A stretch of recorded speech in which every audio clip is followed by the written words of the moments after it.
শিলচর সুনাই রোডে বুলেট মোটরসাইকেলে অগ্নিকাণ্ড, ক্ষতিগ্রস্ত সুইফট ডিজায়ার ও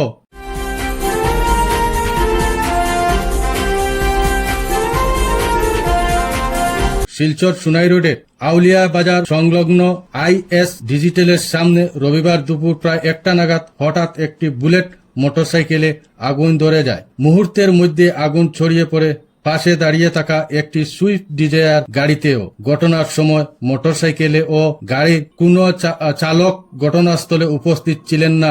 স্থানীয়দের ধারণা তারা পাশের একটি পরীক্ষা কেন্দ্রে পরীক্ষা দিতে গিয়েছিলেন। আগুন দেখতে পেয়ে স্থানীয়রা তা নিভানোর চেষ্টা করেন, তবে আগুনের তীব্রতার দুইটি যানবাহন ব্যাপকভাবে ক্ষতিগ্রস্ত হয়। খবর পেয়ে পুলিশ ঘটনাস্থলে পৌঁছে ক্ষতিগ্রস্ত দুটি যানবাহন থানায় নিয়ে যায়। আগুন লাগার সঠিক কারণ এখন জানা যায়নি। ঘটনার কারণ জানতে তদন্ত শুরু করেছে পুলিশ।